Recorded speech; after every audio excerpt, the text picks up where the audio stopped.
물가 상승과 경기 침체 등에 대한 우려가 커지면서 금융시장 불안이 커지고 있습니다. 코스피와 코스닥은 장중에 올해 들어 가장 낮은 수준까지 떨어졌고 원달러 환율은 장중 연고점을 찍기도 했습니다. 정부가 내일 발표 예정이던 3분기 전기요금 연료비 조정 단가 결정을 전격 연기했습니다. 한전 적자도 문제지만 물가 상승으로 인한 서민 경제 압박이 크다는 점 때문에 정부 고심이 깊은 것으로 전해졌습니다. 국민의힘이 국회 원구성을 위한 마라톤 협상을 제안했지만 민주당은 양보안을 먼저 가져오라며 줄다리기를 계속하고 있습니다. 윤석열 대통령은 국회 공백이 장기화하는 것과 관련해 국민 숨이 넘어가는 상황이라며 초당적 대응을 요청했습니다. 더불어민주당 윤리심판원은 오늘 성희롱성 발언으로 넘겨진 최강욱 의원에 대해 징계 여부를 논의합니다. 국민의힘은 성접대 의혹 관련 증거 인멸을 지시했다는 논란이 불거진 이준석 대표의 징계 여부를 모레 당 윤리위에서 논의하기로 했습니다. 발사를 하루 앞둔 누리호가 발사대로 옮겨져 세워지고 케이블 연결 등 점검 작업을 벌이고 있습니다. 기상청은 내일 나로 우주센터 주변 날씨는 발사에 전혀 지장이 없을 것이라고 밝혔습니다. 오늘 저녁 제주도를 시작으로 장맛비가 시작되겠습니다. 장마 전선은 목요일쯤 북상해 목요일부터 금요일 사이 전국 곳곳에 영향을 줄 전망입니다. 뉴스큐 잠시 후에 돌아오겠습니다.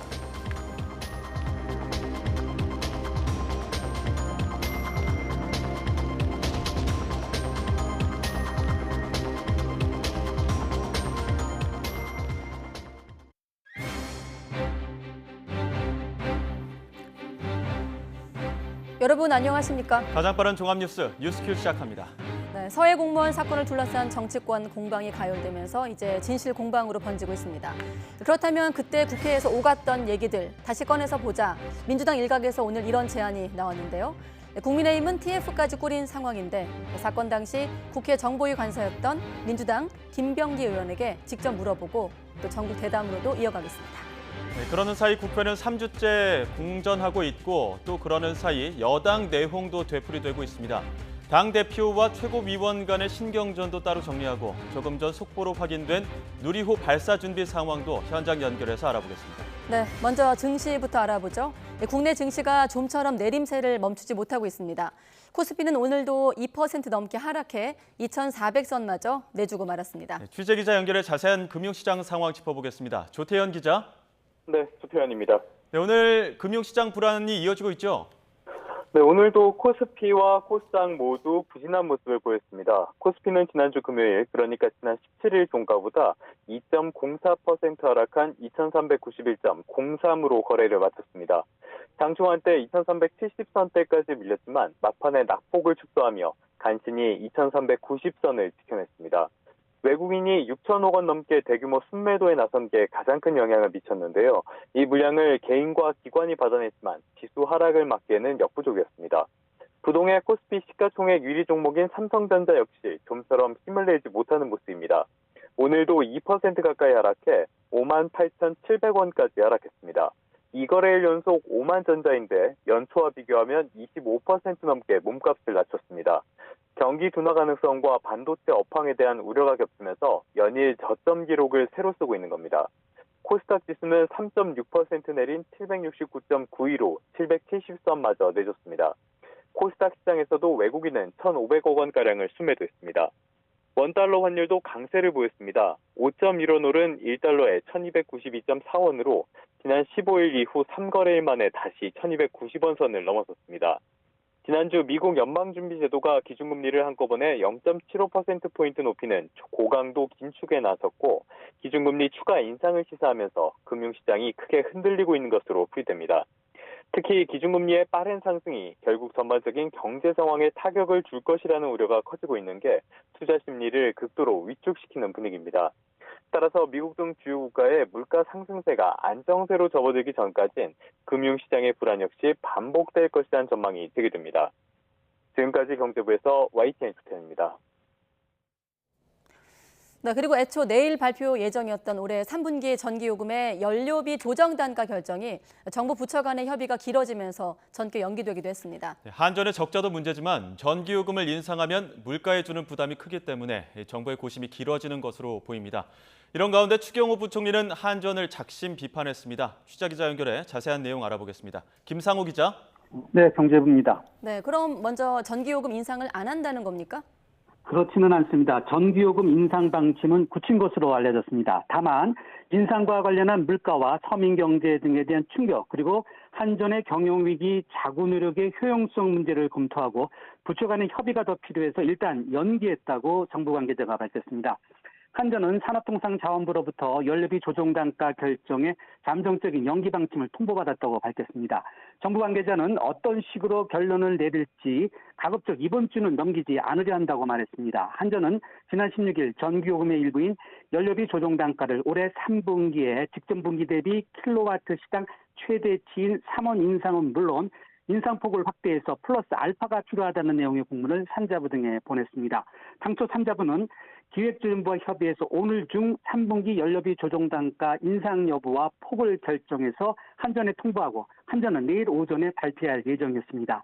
전기요금의 주무부처인 산업통상자원부는 코스피에 상장된 한전의 천문학적인 적자 축소를 위해서는 인상을 더 이상 늦춰서는 안 된다, 이런 입장이고 기재부는 인상폭의 최소화 등 신중한 입장입니다. 네, 오늘 추경호 부총리가 한전을 작심 비판했다고 하던데 어떤 내용입니까? 네, 말씀하신 대로 작심 비판했습니다. 한전은 올해 1분기에만 이미 사상 최대인 약 7조 8천억 원의 적자를 냈고 연간 적자 규모가 30조 원대로 불어날 수 있다는 전망까지 나오고 있는 상황인데요. 그래서 한전은 지난 16일 전기요금 인상을 요구하면서 해외 석탄 광산의 매각 등 약 6조 원대의 경영위기 타겟 자구안을 발표했는데 이것만으로는 턱없이 부족합니다. 추장관은 오늘 정부 세종청사 기재부 기자실을 찾아서 한전에 대해서 비판했습니다. 잠깐 들어보시겠습니다. 왜 그렇게 됐죠? 왜? 한전이 수익이 있었던 때는 없었나요? 한전 스스로 왜 지난 5년간 한전이 이 모양이 됐는지에 관한 자성도 필요하다. 거기에 관해서 국민들께 소상히 알리는, 그리고 국민들한테 요금을 올려야 되면은 거기에 상응하는 이해를 구하는 노력도 당연히 공기업으로서 해야 된다, 이렇게 생각을 합니다. 네, 들으신 대로 추 장관이 이렇게 왜 그러느냐 이렇게 말하면서 한전이 천문학적인 적자 늪에 빠진 것은 지난 5년간의 경영에 문제가 있었기 때문인데 요금 인상을 요구하기 전에 무엇 때문이었는지 한전의 자성이 필요하다는 점을 지적했습니다. 그러면서 전기요금에 대한 정부 입장을 정하는 데 긴 시간이 걸리지 않을 것이라고 말해 이번 주 결론을 낼 것임을 시사했습니다. 지금까지 경제부에서 YTN 김사호입니다. 네, 물가가 너무 올라서 이 장보기가 망설이게 되는 분들 많으실 텐데요. 한 푼이라도 더 저렴한 상품을 찾는 소비자들 발길을 잡기 위해서 대형 마트들도 대대적으로 할인 행사에 나서고 있습니다. 네, 현장에 나가 있는 취재기자 연결합니다. 윤혜리 기자. 네, 서울 중구에 있는 롯데마트에 나와 있습니다. 네, 소비자들 입장에서 반가운 소식일 텐데 어떤 품목들이 할인폭이 큽니까? 네, 다름 아닌 이 참치회 할인 행사가 제 발길을 끌었습니다. 이거는 참치회 500g인데요. 4인 가족이 넉넉하게 먹고 남을 양입니다. 2만 원을 넘지 않아 시세의 절반에 가까운 가격입니다. 이미 할인 행사가 끝났는데 워낙 관심이 뜨겁다 보니 오는 22일까지 할인 행사를 한 차례 더 진행을 연장한다고 합니다. 롯데마트는 장바구니 물가를 잡기 위해 물가 안정 태스크포스를 꾸렸습니다. 가장 잘 팔리는 품목 500여 개의 가격 변동 상황을 살핀 뒤 가격이 오를 것 같은 제품은 사전에 대량으로 물량을 확보하고 있습니다. 최근에는 국내산 삼겹살 가격이 크게 뛰자 이보다 저렴한 캐나다산의 계약 물량을 지난해보다 3배 늘려 시중보다 40% 저렴하게 팔고 있습니다. 네, 체감 물가가 더 궁금한데 지난주에는 가계부에 구멍 났다는 분이 기억에 남고 오늘은 어떤 얘기들이 들려오나요? 네, 한마디로 모든 품목들이 다 올라서 장바구니 물가가 너무 어려워졌다는 겁니다. 그리고 장보기가 엄두도 안 난다고 하는데요. 생생한 현장의 목소리 잠시 들어보시겠습니다. 또 보통 일주일에 5인 가족인데 20만 원 정도면 어느 정도 먹을 수 있었는데 요즘에는 30만 원 해도 또 장을 봐야 될 정도로 물가가 많이 오른 것 같아요. 우리가 생활하면서 사실 건강하게 먹고 사는 게 제일 큰 기쁨이고 실제 필요한 건데 그렇게 못하다 보니까 마음이 막 좀 초조하고 그래요. 실제로 수입 쇠고기와 돼지고기, 깐마늘 등 주요 농축수산물 품목들이 20% 넘게 올랐습니다. 고물가에 대응하기 위해 정부는 가격이 불안정한 감자와 양파, 마늘 등 비축 물량을 시장에 풀기로 했습니다. 대형 유통업체들도 발맞춰 가격이 크게 오른 농축수산물과 제철과일, 가공 생필품에 대한 대대적인 할인 행사를 진행합니다. 정부는 매주 경제 상황을 점검해 물가 안정 대책을 내놓겠다는 계획인데 현장에서 얼마나 효과를 체감할 수 있을지 관심이 쏠립니다. 지금까지 서울 중구에 있는 롯데마트에서 YTN 윤혜리입니다. 네, 대통령은 국민이 숨 넘어가는 상황이라고 지금 물가를 규정하고 있던데요. 윤석열 대통령, 글로벌 경기 침체에 근본적으로 대처할 방도는 없다면서도 민생 물가를 잡기 위해 최선을 다하고 있다고 강조했습니다. 특히 법 개정이 필요한 정책은 국회가 초당적으로 대응해 줄 것으로 생각한다고 말했습니다. 직접 들어보시죠.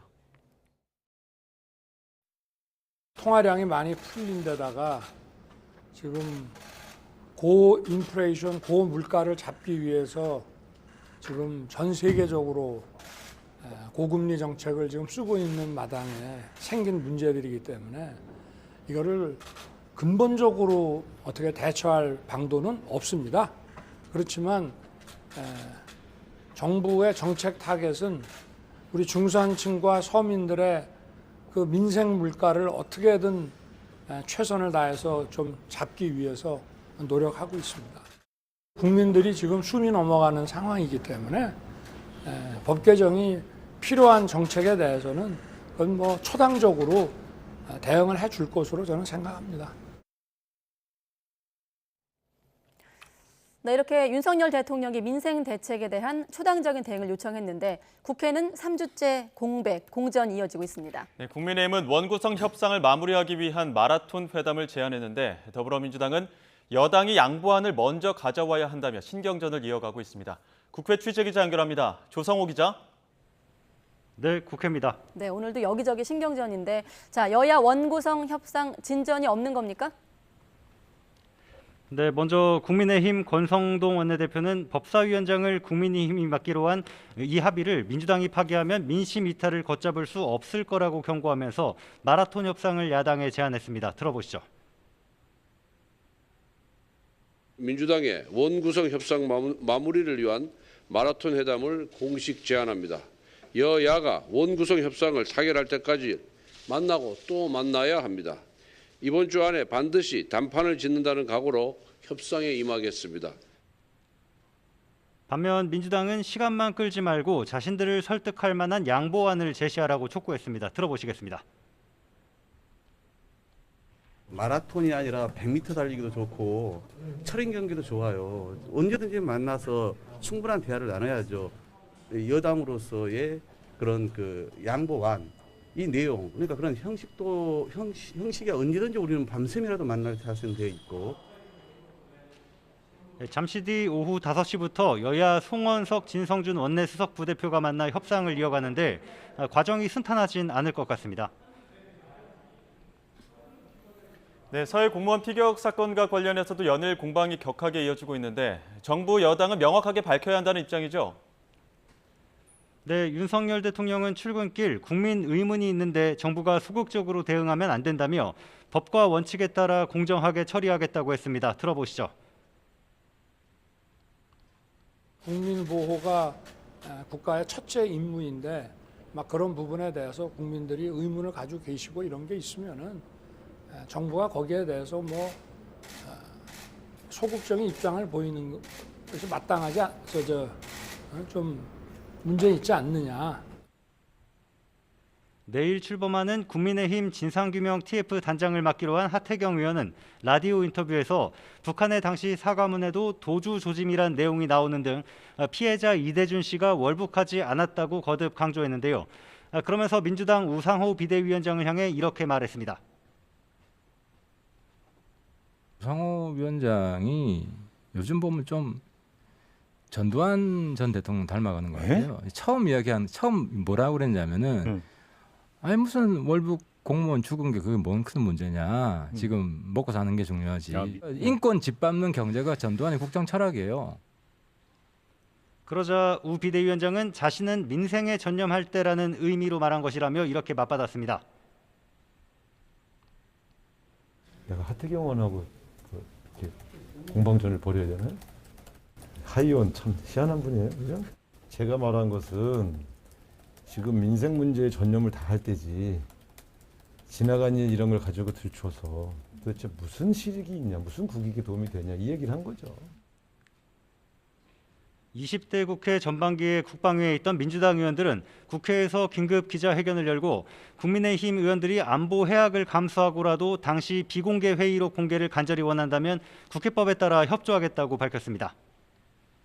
네, 그때 그 국방위원 중에 한 명이었던 민주당 김병기 의원이 지금 저희 옆에서 마이크 차고 계십니다. 잠시 뒤에 바로 여쭤보기로 하고.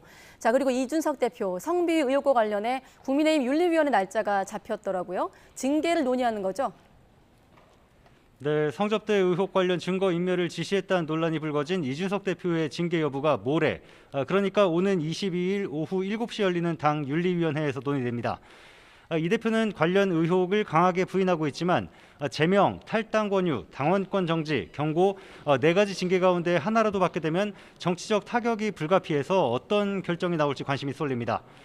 당 혁신위원회 등을 놓고 잇따라 충돌했던 이 대표와 배현진 최고위원이 공개석상에서 충돌하는 일도 있었습니다. 그 장면 잠시 보시겠습니다.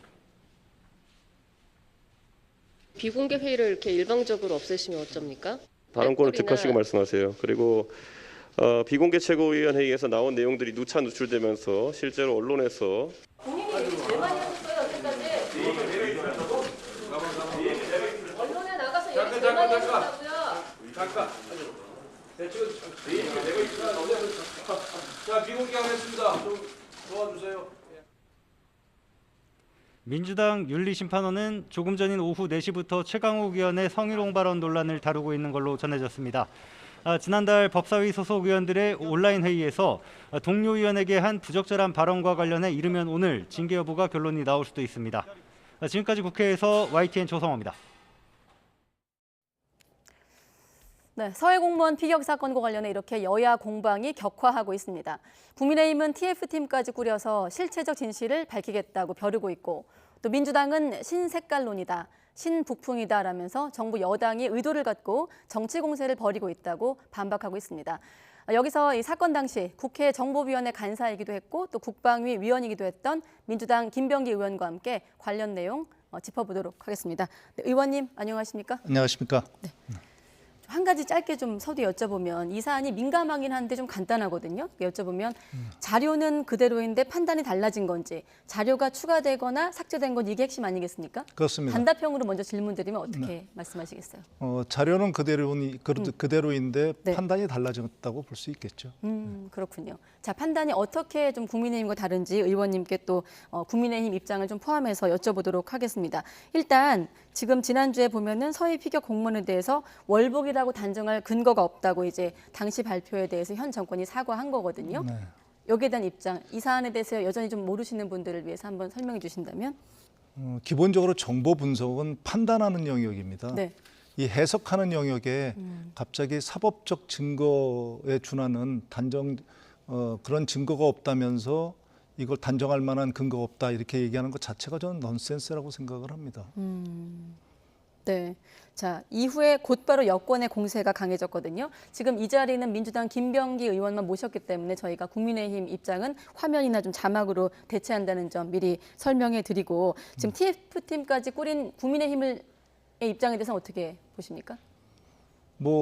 국민의힘에서의 TF팀을 어떻게 꾸리든지 상관없지만 저희는 꺼리낌 없이 당당하게 대응할 예정입니다. 네. 그럼 꺼리낌 없이 어떻게 대응할 것인가에 대한 좀 얘기를 오늘 김병기 의원께서 좀 풀어주셔야 할 텐데 지금 일단 오늘 같은 경우 민주당에서 새로 나온 입장은 당시에 국회 국방위 상임위원회 회의록 좀 공개를 하자. 그러니까 그때 했던 얘기를 지금 다시 한번 꺼내서 들춰내보자 이런 건 아니겠습니까? 그렇습니다. 일단 질문은 물리적으로 가능한 건지 먼저 여쭤보면요. 비공개 자료인데요. 네. 비공개 자료인 경우에 국방위원장의 허가를 득해야 됩니다. 근데 현재 국방위원회가 꾸려져 있지 않죠. 그래서 네네. 국방위원회가 상임위가 꾸려지는 대로 바로 비공개 자료를 합의하에 공개해도 전혀 무방하다는 의견입니다.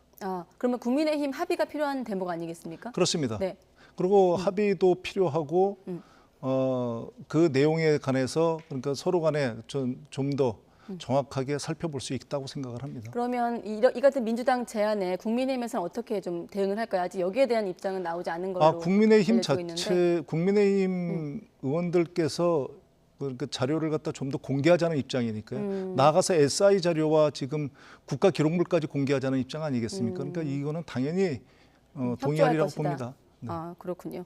저기 앞서 그 하태경 의원 자료를 다시 한번 보여주시면 입장을 진상규명 TF 단장인데 문재인 정부가 방치했던 6시간의 진실 또 우리 국민을 월북으로 둔갑해 인격살해한 사건을 다시 진실을 좀 밝히겠다. 이 입장에 대해 조금 추가적으로 설명을 좀 해주신다면요. 그때 당시에 이미 그때 당시에 그 정보기관 그러니까 군 정보기관과 그리고 국가정보원 그리고 해경에서 일치된 의견으로 월북이 아닌가 월북으로 추정한다고 이렇게 얘기를 했습니다. 네. 그런데 그 판단에 대해서 만약에 그 판단이 정보 조작이 들어가지 있지 않는 한 그 판단을 바꿀 이유가 지금 없거든요.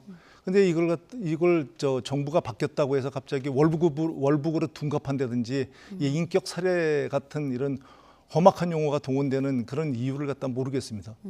그러면 당시에 이제 군과 해경과 정보 당국의 판단이 일치했기 때문에 네. 당시에 대한 좀 월북의 판단의 좀 과정을 좀 다시 한번 짚어주시면요. 월북이 쟁점이 아니었다는 게 민주당 입장이었는데. 그렇습니다. 네. 당시에 저희 국민들이 격분한 것은 네. 대한민국 국민을 북한군이 살해한 것 때문이거든요.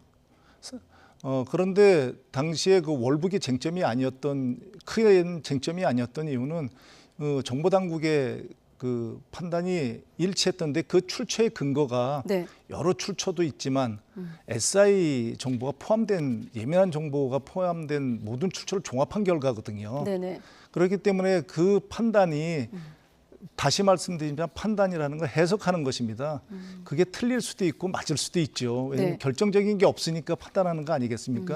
만약에 이걸 갖다 지금 와서 문제 삼는다면 기상청에서 만약에 예보가 틀리면 그건 처벌을 해야 되겠죠.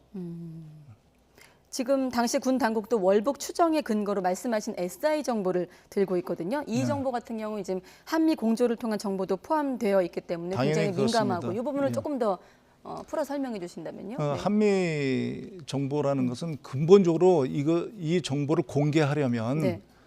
미국의 동의가 필요합니다. 미국의 협조가 아니고요. 미국의 동의가 필요합니다. 그런데 네. 만약에 이런 정보, 이런 예민한 출처에 대한 정보를 공개하겠다고 한다면 앞으로 한미 공조는 굉장히 강도가 낮아질 것입니다. 어느 나라가 출처를 갖다가 공개하는데 그 나라와 협조를 하겠습니까? 알겠습니다. 앞서 그 국회법 관련해서 하나만 더 118조 좀 화면을 좀 띄워봐 주시고 결국 이제 지금 여당에서는 관련 내용이 담긴 대통령 기록물까지 좀 공개하자 이런 주장도 펼치고 있거든요.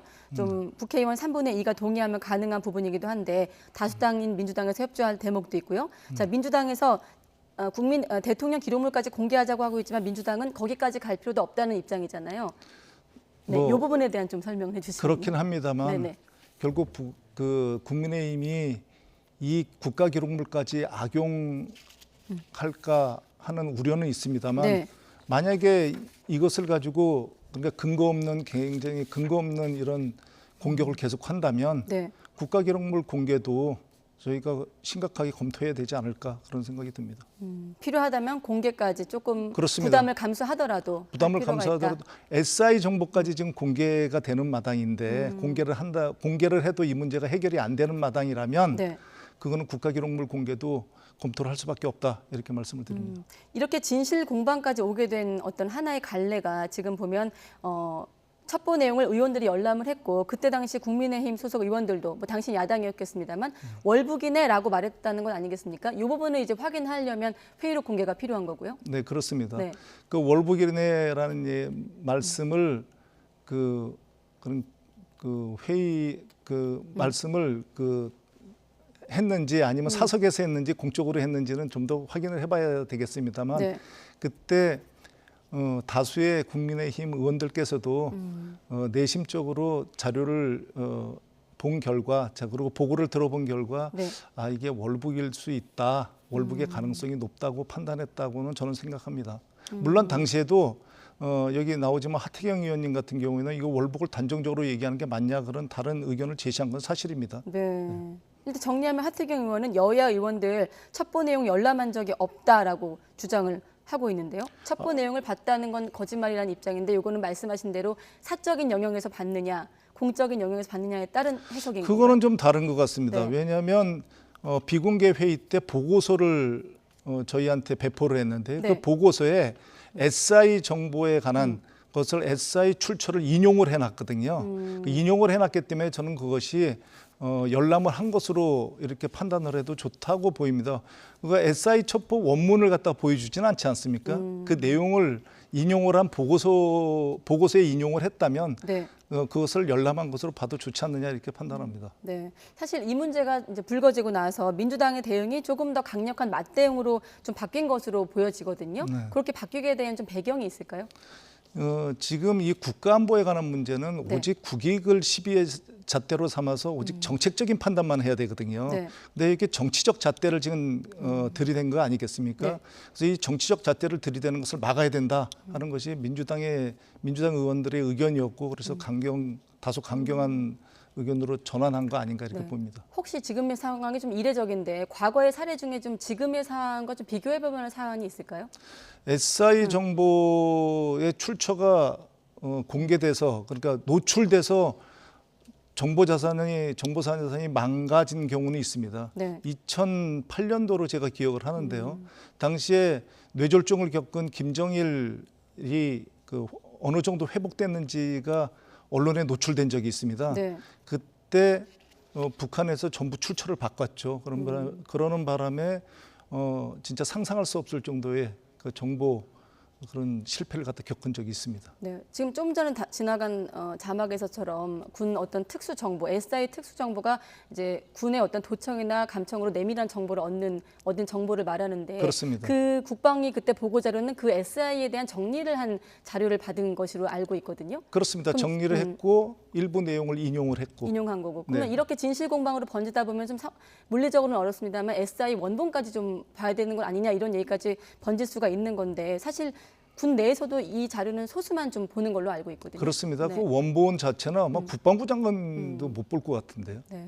그러면 이 논란은 계속 번질 텐데 네. 이 진실 공방이 좀 매듭지어지려면 어느 선까지 좀 확인이 필요하다고 보십니까?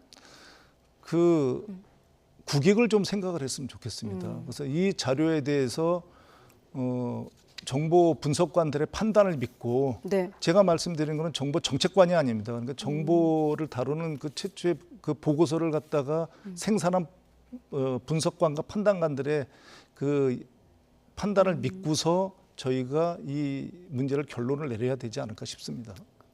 그러니까 정보 분석관을 좀 탓하지 말아라 이런 그렇습니다. 말씀이신데 그렇다면 이제 정보 조작이 있었는지 아닌지 어떻게 확인이 가능할까요? 정보 조작이라는 건 결국 출처를 왜곡했느냐거든요. 그 생첩보를 왜곡했느냐. 근데 생첩보에 대해서 어떤 내용을 받고 어떤 내용을 버리느냐 이거는 판단관의 양심이거든요. 그래서 판단관의 분석관의 양심을 믿을 수밖에 없는 겁니다. 네, 여야 입장은 좀 충분하게 전해지고 있고 국방부 같은 경우는 법과 규정에 따를 수밖에 없다면서도 무분별한 공개에는 아무래도 신중한 입장이다. 네. 입장인데 또 대통령은 법과 원칙을 강조하고 있거든요. 좀 상충하는 부분도 있는데. 그 국방부의 판단을 따라야 된다고 생각을 하고요. 국방부도 마찬가지입니다. 네. 국방부에서 이번 사건이 일어났을 때 애초에 최초의 판단에 중대한 문제가 없었다면 그 판단을 유지했어야죠.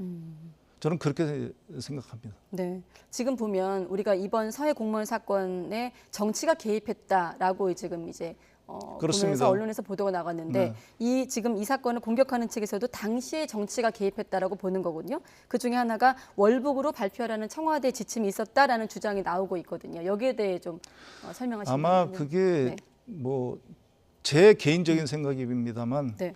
그게 PG 프레스 가디언 가디언스 아니었나 가디언스 아니었나 싶은데요. 그런 지침이 있었을 리가 저는 없다고 생각을 합니다. 그리고 사실 당시에 월북이 쟁점이 아니었거든요. 네. 대한민국 국민이 북한 영역에서 살해된 거 그것이 쟁점이었고 거기에 격분을 하였던 거지 월북은 부차적인 문제였습니다. 근데 네. 그 월북을 그 단정적으로 그렇게 표현하지도 않았고요. 그랬기 때문에 그런 것이 지침으로 내려왔다고 생각하지 않습니다. 네, 관련해서 지금 감사원 감사가 진행 중에 있습니다. 네. 이번 사안 관련해서 결국 감사의 핵심도 청와대 외압 여부가 핵심 쟁점이 될 텐데 어떻게 좀 앞으로 전개될 것이라고 예상할 수 있을까요? 그렇게 만약에 흘러간다 그러면 그거나마 괜찮을 텐데 아마 결과는 보나마나 당시에 그 보고서를 생산한 분석관들이 아마 처벌을 받고 피해를 받게 될 것입니다. 네. 그렇게 된다면 그분들이 앞으로 판단을 안 하게 되겠죠. 판단을 안 하게 되면 사실 정보 판단이라는 데서 제일 무서운 것이 오류가 아닙니다. 판단이라는 건 맞을 수도 있고 틀릴 수도 있는 것입니다. 그런데 네. 판단을 안 하게 되면 그건 국가가 망할 수 있는 문제가 생기거든요. 그래서 이 문제가 그런 경우로까지 번지지 않았으면 좋겠다는 바람입니다. 네. 끝으로 한 가지만 더 여쭤보면 유족 측에서 지금 정보공개 청구 소송을 진행하고 있거든요. 여기에 대해서 윤석열 정부가 항소를 취하했는데 결국은 이제 전임 정부와 좀 입장이 다르다라는 걸 좀 보여주기 위한 것 같기도 하고. 네. 그러니까 다시 말씀드리지만 정보 분석 판단 영역에 지금 사법적인 근거가 없다고 해서 네. 이 문제를 그렇게 끌고 간다면 앞으로 판단할 수 있는 그런 건들은 정보 판단이라는 건 포기해야 된다는 뜻이거든요. 네. 그래서 이 문제가 정말 뭐 잡으려다가 뭐 다 태우는 그런 문제로 번지지 않을까 싶습니다. 네. 앞서 이 거리낌 없이 좀 당당하게 대응할 거라고 했는데 조금 더 구체적으로 민주당 대응을 짧게 좀 요약해 주신다면 앞으로. 민주당의 대응은 지금 확고합니다. 그러니까 국민의힘이 어떤 것을 요구하든 거기에서 저희가 그 대응을 하겠다는 겁니다. 그러니까 뭐 자료를 요구를 하면 자료를 갖다가 자료를 공개할 것이고, 네. 뭐 또한 뭐 어떤 뭐 국정감사를 하자면 국정감사를 할 것이고, 그러니까 저희 민주당 입장에서는 국민의힘에서 요구하는 모든 걸 받아들일 예정입니다. 네, 알겠습니다. 여기까지 듣겠습니다. 김병기 더불어민주당 의원이었습니다. 오늘 고맙습니다. 감사합니다.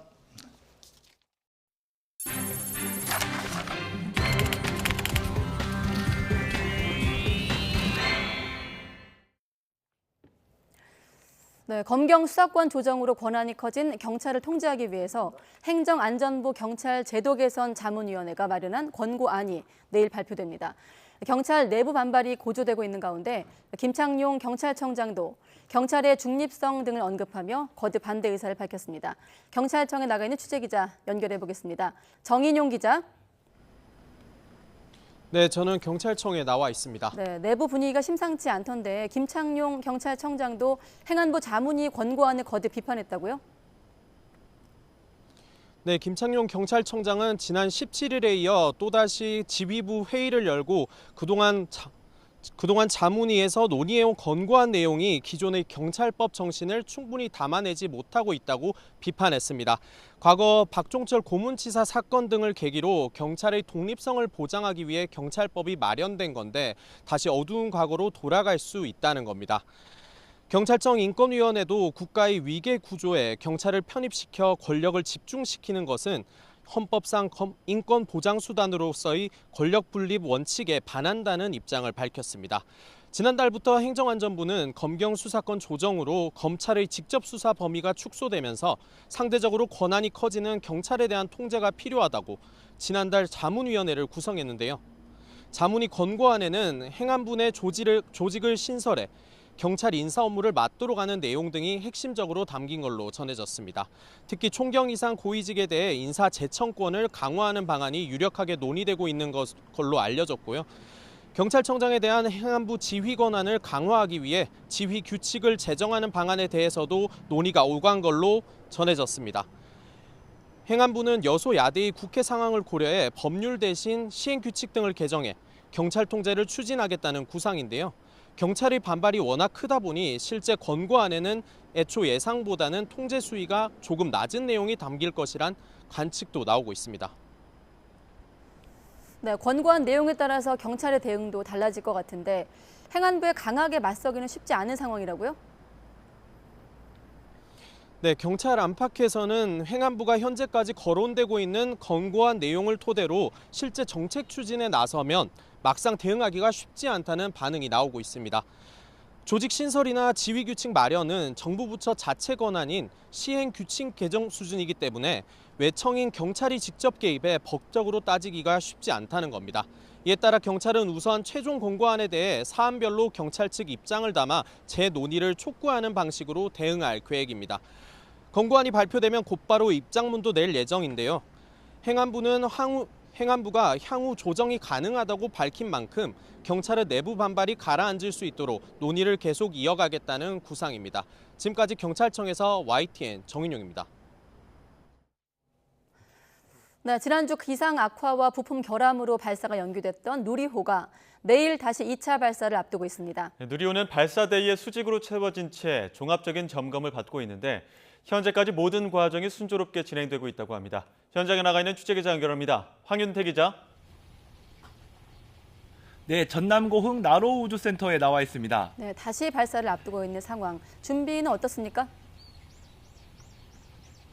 네, 나로우주센터에서는 발사 하루를 앞두고 누리호 이송과 기립이 모두 순조롭게 마무리되고 있습니다. 현재는 유압계통에 대한 사전 점검이 막바지에 이르고 있는데요. 별 문제가 없으면 오늘 오후 7시에는 모든 사전 점검이 마무리될 계획입니다.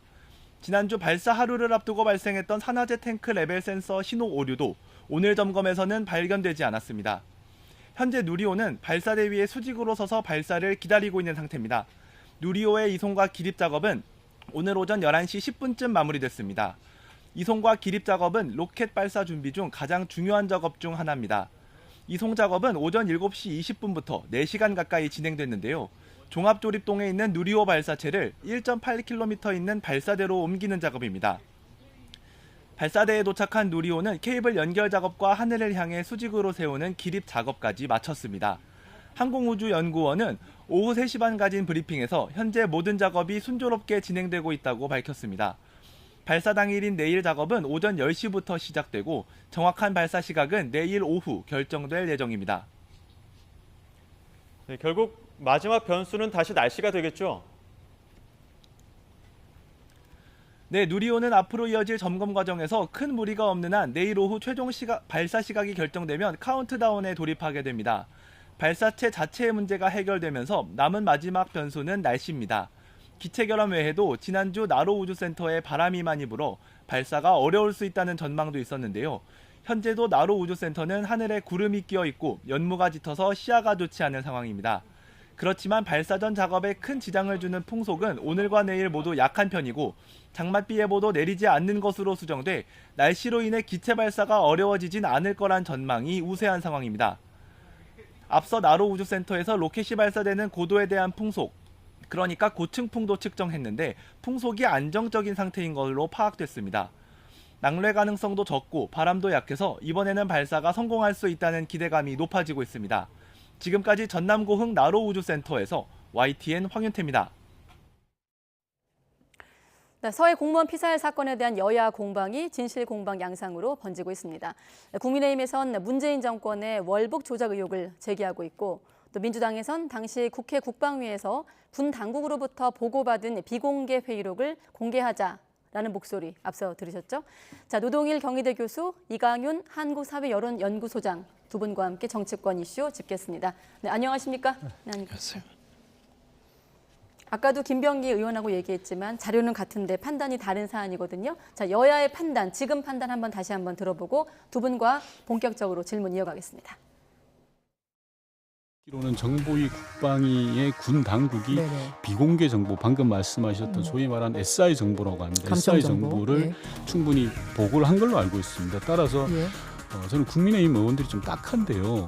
당시에 그 내용을 다 들었거든요. 지금 이 자리에서 말씀드리기는 좀 곤란합니다만 다 들었는데 이제 와서 왜 딴소리를 하는지는 잘 모르겠습니다. 그때 국민의힘 의원 중에 듣고 나서 월북이네 이렇게 얘기한 사람이 있었다는 게 맞아요? 맞습니다. 언론에 공개된 거고 백브리핑도 했다라는 소리를 저는 들었습니다. 국방위 소속 의원이라고 저는 전해 들었습니다. 제가 국방위원이고 정보위원이잖아요. 뭐 열람한 적이 없어요. 그러니까 좀 뭐 이상한 이야기 듣고 와가지고. 혹시 그럼 그 내용을 보고한 적은 있습니까? 질문했을 때 답변하면서 이제 이런 내용이 있었다. 있었다. 그러니까 월북이란 단어가 있었다. 그래서 그때도 계속 물은 거예요. 그 월북이란 단어를 가지고 월북이라고 단정할 수 있느냐. 근데 계속 정부 측은 이제 그렇게 우겼고 저희들은 그 감청 전원 정보를 가지고 월북이라고 100% 단정하기 어렵다. 다른 증거들이 있어야 되는데 다른 정황 증거들은 제가 방금 말씀드렸듯이 다 조작된 것이다. 그러니까 민주당은 왜 이제 와서 딴소리 하느냐라는 입장이고 하태경 의원은 열람한 적도 없다 이렇게 일축하고 있거든요. 그러니까 뭐가 좀 전혀 뭐 아구가 맞지 않는 그런 일인 것 같은데 윤건영 의원 얘기도 가만 들어보면 본인이 직접 경험한 걸 얘기하는 게 아니에요. 본인이 예를 들어서 정보 보고를 받았다, 그 자리에 있었다라고 했던가 아니면 월북 맞네라고 하는 말을 직접 들었다는 게 아니고 다 전원이었다는 거거든요. 본인이 듣기로는 이렇게 전해 듣기로는 그런 것을 알고 있습니다라고 한 거기 때문에 윤건영 의원도 저런 증언을 할 만한 분은 아닌 것 같고 그런 얘기 하려면 직접 들은 분이 나와서 얘기해야 될 거 아니겠습니까? 어떤 모 의원이 월북이네 얘기했다는 걸 내가 들었다 이렇게 얘기했는데 저분도 그런 건 아닌 것 같고요.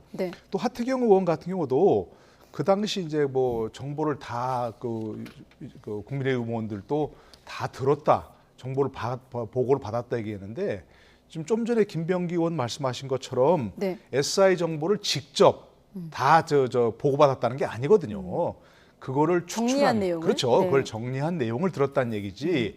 그리고 그 당시 하태경 의원 말을 그냥 인용하면 그 당시도 계속해서 그에 대해서 의문을 제기한 적이 있다. 월북이라는 단어가 거기서 분명히 나왔느냐. 그것이 어떻게 들었냐는데 그 경로는 분명하게 못 들었다 이런 얘기거든요. 그러니까 어쨌든 지금 서로 정보가 지금 서로 얘기가 들은 것들도 엇갈리고 있으니까 이 문제는 하루속히 아까 김병기 의원은 그러시더라고요. 민주당에서는 지금 국민의힘이 요구하는 걸 다 협조하겠다 이게 하니까 그분을 빨리 공개하든지 해서 정리해야 될 필요가 있는데 공개라고 해서 모든 국민에게 언론에게 다 공개할 필요가 있는 건 아닌 것이고요.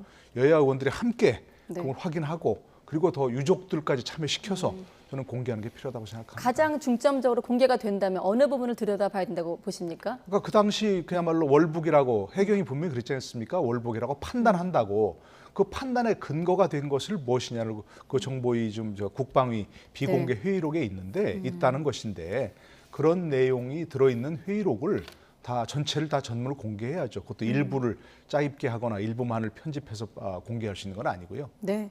지금 앞서 말씀하신 대로 악의가 잘 안 맞는 부분, 양측이 좀 엇갈리는 부분 논리를 저희가 한번 정리해봤거든요. 4대 의혹대, 4대 근거를 화면에 보여주시고 소장님은 좀 어떻게 보십니까? 어떤 점이 좀 특히 확인해야 될 부분이 있다면?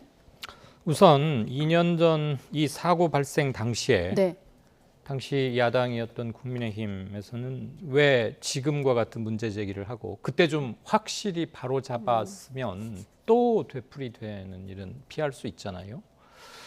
물론 그때는 월북 의사가 있었느냐보다는 우리 국민이 당시 상황을 추론컨대 불가피했다는 점을 추정은 할 수 있겠으나 어쨌거나 피격 사망했고 소각됐지 않습니까? 그런 건 굉장히 충격적이었는데 그래서 왜 그때는 안 그랬는지 모르겠다. 그다음에 조금 전에 YTN에 출연했던 김병기 민주당 의원의 인터뷰가 저는 오늘 여러모로 중요한 뉴스거리를 많이 갖고 있다고 보는데요. 국민의힘이 주장하는 거 다 하겠다 그랬으니까 일단 진전된 것으로 보고요. 그 상태에서 여야가 비밀 유지 조항 같은 것을 분명히 하고 확인을 해서 이 논란이 더 이상 되풀이돼서는 안 되겠다. 지금 SI 정보, 이른바 특수 정보라고 하는 것 어디까지 공개할 것인가인데 우리 군 및 정보기관의 북측에 대한 감청 능력이 드러나서는 안 되는 거죠. 그건 안보 능력에 대단히 문제가 되는 거니까 그 점을 다 낱낱이 공개해서는 안 되는 것이고 월북 의도가 있었다고 판단했던 근거와 지금 새 정부 들어서 그건 아니었다고 판단하는 근거 중에 어느 게 더 정황에 부합하는지를 판단하면 되지 않을까 싶습니다. 네, 지금 보면 안보 해악을 감수하더라도 공개하자라는 게 이제 민주당 일부에서 목소리가 나왔는데, 자 진짜 공개가 될지가 일단 궁금하고 공개가 된다면 이 논란이 일단락이 될까요? 이게 정치적으로 계속 이거 사실 정답이 없잖아요. 모두 하려면 모든 걸 다 오픈해야 되는데 그랬을 때 입을 손실과 그런 걸 생각하면 그럴 수도 없는 문제입니다. 그런데 이것 때문에 계속 이러기에는 특히 경제 상황이 너무 안 좋기 때문에 국민들 보시기에도 그래 의혹의 일부는 밝혀져야 하겠죠. 당연히 유족 입장은 있는 것이고요. 조금 더 진전된 뭐가 이루어져야 하겠지만 이거에만 계속 매몰될 수는 없는 것이니까. 그다음에 조금 전에 하태경 의원 그 자료 화면에서 보니까 열람이라고 우리는 열람 받은 적이 없다고 그랬는데 열람이 아니고 관계자들의 보고를 통해서 밝혔다고 했으니까 월북 의도가 있었다고. 그러니까 열람과 보고는 단어 구분을 좀 명확히 했으면 좋겠고요. 왜냐하면 하태경 의원이 지금 국민의힘의 TF 위원장이니까 더더욱. 그다음에 모든 정보가 조작됐다라고 아까 인터뷰에서 그 말을 하던데 그거 역시도 중요한 말 같습니다. 조작됐다고 말한 근거나 이런 걸 해서 이 건 관련해서 부정확한 정보가 계속 유통되는 것은 모두를 위해서 국익을 위해서 대단히 안 좋다고 생각합니다. 네, 알겠습니다. 자, 이번엔 여야 내용도 짚어볼 텐데 먼저 국민의힘 상황부터 짚어보겠습니다. 오늘도 최고위 상황에서 이준석 대표와 배현진 최고위원이 거칠게 고성이 오갔거든요. 자, 여기에 대해서 박성원 앵커가 정리한 내용부터 보겠습니다. 네, 이준석 대표와 배현진 최고위원 간의 갈등이 점점 격화하는 모습이죠. 고성과 반말이 오기까지 두 사람의 신경전을 거슬러 올라가 보겠습니다. 먼저 자잘한 사조직을 둘러싼 말싸움인데요. 이준석 대표, 지난 10일 윤석열 대통령과 비공개 오찬을 마친 후 기자들이 민들레 모임에 대해 이야기했느냐고 묻자 대통령에게 당내 자잘한 사조직에 대한 이야기 꺼낼 정도는 아니었다, 이렇게 답을 했습니다. 민들레 모임, 민심 들어볼래의 약칭으로 배현진 의원을 포함한 친윤계로 알려진 의원들이 주도했었죠.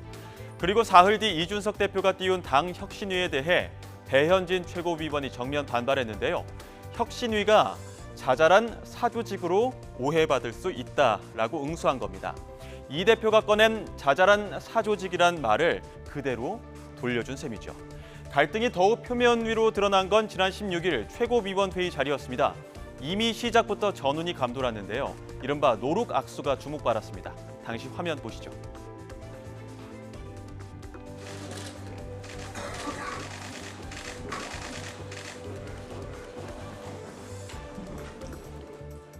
네, 이렇게 시작부터 싸늘한 분위기가 감지됐는데 역시나 비공개 회의에서 충돌했습니다. 안철수 의원이 국민의당 몫으로 최고위원을 추천한 것과 관련해 이준석 대표가 땡깡 부린다는 표현을 사용하며 불만을 표출했는데요. 이에 대해 배현진 최고위원은 졸렬해 보일 수 있다며 맞받아쳤습니다. 그리고 다시 이 대표는 최고위가 당의 최고 의사결정 기구인 만큼 졸렬의 문제로 보면 안 된다며 받아친 것으로 전해졌습니다. 이렇게 갈등이 고조되는 가운데 오늘 다시 한번 격화된 모습을 보였습니다. 최고위원회 회의 공개 여부를 두고 이준석 대표와 배현진 최고위원이 설전을 벌였는데요. 오늘 아침 회의 모습 직접 보시죠. 누차 제가 그 제안을 드리지 않았습니까? 회의 단속을 좀 해달라고. 잠깐요. 이제 정확히 아니요. 발언권을 득해서 말씀하시고요. 심지어 본인께서 언론과 나가서 얘기하신 걸 단속해볼까요, 언론인들이 쓴 한번? 것을 누구의 핑계를 대면서 지금 비공개 회의를 합니까? 그만합시다. 저 같은 걸 들어보세요. 비공개 회의할 예. 비공개 회의하겠습니다. 아니요. 논의할 사안이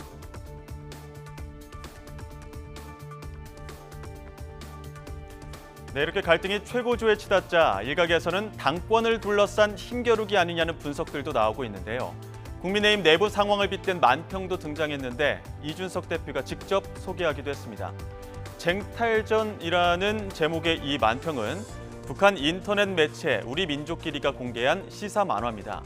물론 이준석 대표는 평소 스타일대로 영광이라며 신경 쓰라고 답했는데요. 고성과 반말이 오가는 국민의힘 최고위원회, 국회 공전 속 여당이 내홍만 노출시키면서 당분간 언론도 신경 끄기는 어려울 것 같습니다. 박 앵커가 얘기한 것처럼 신경 좀 꺼보려고 했는데 매일 뉴스가 쏟아지고 있기 때문에 오늘도 다루게 됐습니다. 오늘도 화면에 여러 번 잡혔는데 지금 잠깐 보여주실 수 있을지 모르겠습니다만 가운데 낀 권성동 원내대표가 이쯤 되면 좀 난처해 보기도 하거든요. 자, 이 같은 설전과 고성 공방 어떻게 보고 계십니까? 글쎄요. 정말 대한민국 정부 집권 여당이죠, 진짜. 집권 여당의 모습인데 이게 참 민낯이 다 드러나는 것을 보면서 저분들 하신 말대로 참 정치가 너무 졸렬해 보입니다. 어떻게 저런 얘기를 가지고서 저렇게 기자들이 다 보고 있고 기자들이 저렇게 촬영하고 있고 저건 국민들에게 다 공개된다는 게 다 알고 있는 얘기 아닙니까? 네. 그런데 어떻게 저런 얘기를 하면서 서로 다투나요? 참 여당이라면 행정부 대통령이 집권한 행정부를 정책과 법안으로 뒷받침해야 되는 그런 존재 아니겠습니까? 그러면 적어도 무슨 뭐 지금 현재 경제가 위기에 있는데 이 문제를 어떻게 우리 여당에서 행정부를 뒷받침해서 법안을 어떤 법안을 낼까요? 이런 얘기를 좀 논의하고 그래야 되는 거 아닌가요? 저렇게 저런 모습을 보이면서 무슨 또 뭐 국민을 지지를 해달라고 얘기할 수 있습니까? 4.7 재보선, 대선, 뭐 지선 3연승을 했다고 하는데 본인들이 잘해서 한 걸로 지금 착각하는 거 아닌가 싶은 정도로 정말 쓴소리밖에 안 나옵니다. 네. 네, 그 이준석, 배현진 두 분과 사이에 있었던 권성동 원내대표. 네. 아까 책상 쾅 이런 자막도 있었는데 예. 그 책상 쾅 할 때 기분은 솔직히 속내가 어떨까요? 예상해 본다면. 그 감정 싸움 같아서 네. 보기가 좀 민망합니다. 뭐 그리고 땡깡 이런 말은 보통 사람들도 잘 안 쓰는데 그리고 공개 회의 때 최고위원과 당 대표라는 사람이 이렇게 서로 반말로 뭐 그랬다는 거 아니에요? 네. 다 카메라 돌아가고 있는데 아무리 화가 나도 그렇죠. 한편으로는 그 용기가 대단해 보이기도 하고요. 그럼 이 같은 어떤 당권 신경전 각축 예, 쟁점이 뭡니까? 뭐라고 좀 보십니까? 그 밑바탕에는 뭐 주도권이나 당권 각축 이런 것도 있을 수 있겠죠. 그런데 평소에 켜켜이 쌓였던 앙금들이 지금 여과 없이 막 분출되는 게 아닌가 싶고요. 그런데 지금 특히 정부 여당이 그럴 땐가 지금 이슈나 경제 정말 심각하거든요.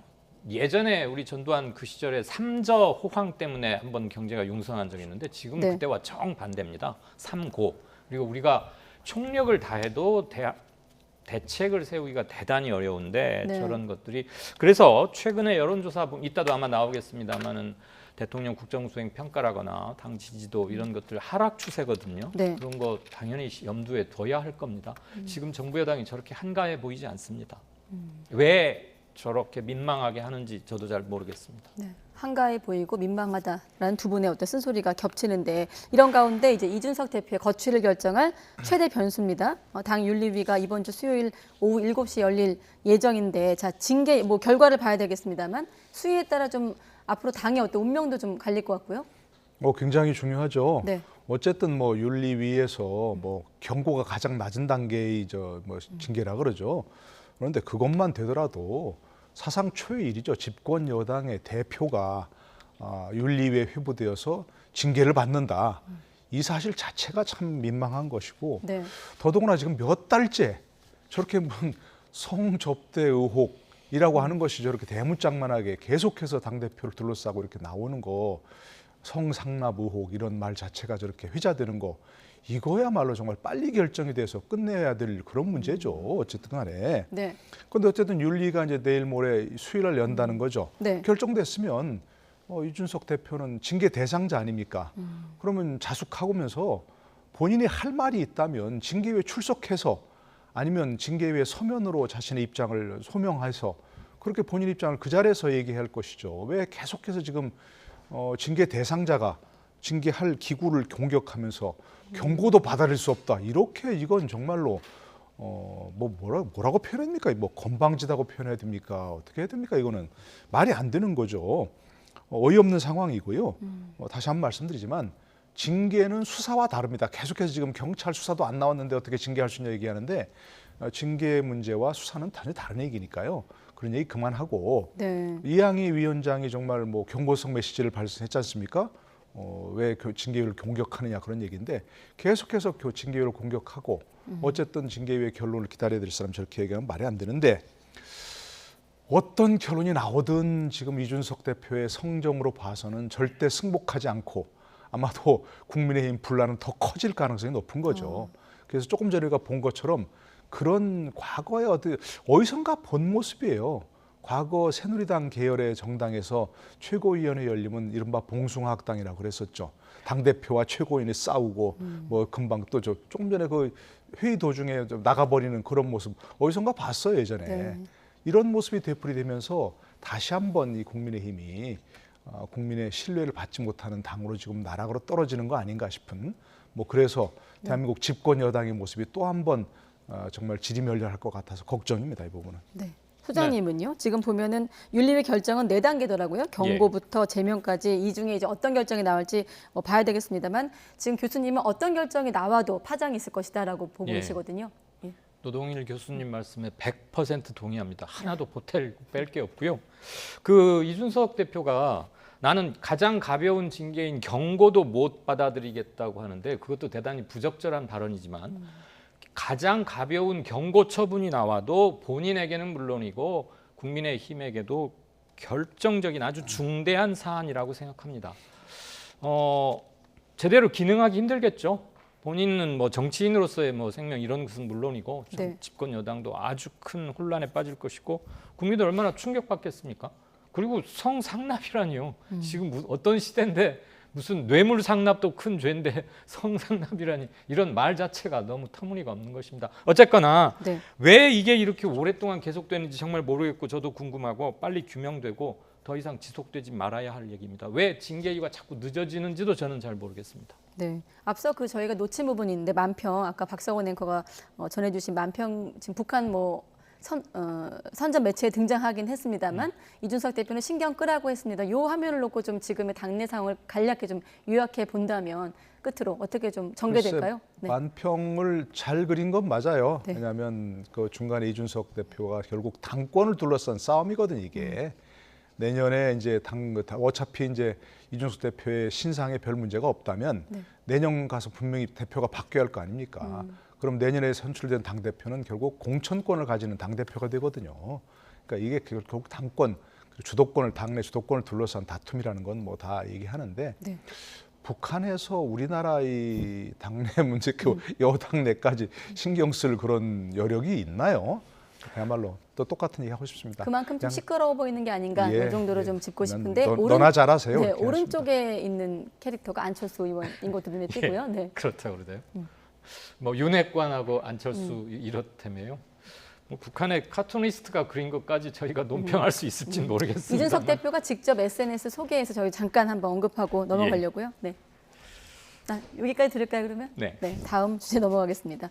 이준석 대표에 대한 어떤 거치 부분은 두 분이 생각이 겹쳤는데 이 부분은 어떤지 좀 궁금합니다. 민주당 윤리심판원이 오늘 성희롱성 발언 의혹을 받고 있는 최강호 의원에 대한 징계 여부를 논의 아마 하고 있을까요? 아직 속보가 좀 들려오지 않고 있는데 결과가 좀 나오면 여러분께 전해드리고 민주당 징계 수위도 4단계로 구성이 되어 있거든요. 어떻게 예상하십니까? 지금 또 민주당 분위기 포함해서?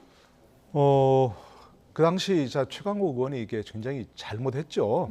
그런 농담했다고 생각합니다. 네. 부적절한 농담이지만 흔히 할 수 있는 과거에 이렇게 우리 그야말로 이 기성세대들이 했던 농담인데 그 당시 즉시 사과하고 부적절했다 이렇게 했으면 문제 없을 텐데 거기다 거짓말까지 했잖아요. 무슨 뭐 쌍지읒이라고 했다고 말이 안 되는 그런 했기 때문에 이런 사태가 벌어졌는데 저는 지난번에 제명까지 한 그런 강력한 징계를 했던 적이 있지 않습니까? 근데 아마 이 문제는 본인의 어떤 얘기, 지금 어떤 본인의 해명에 따라 좀 달라질 거예요. 본인이 정말 죄송하다, 다시 한번 얘기하지만 이렇게 한다면 뭐 경고나 이로 넘어갈 텐데 아마도 그 최강호 의원의 성품을 봐서는 지금에 와서 그럴 것 같지는 않고 그렇다면 경고 이상의 어떤 징계가 나와야 되는 거죠. 그렇지 않고 이게 그냥 유야무야 넘어가거나 가벼운 처분으로 넘어간다면 뭐 이것이 민주당은 조금 더 시간이 필요하구나.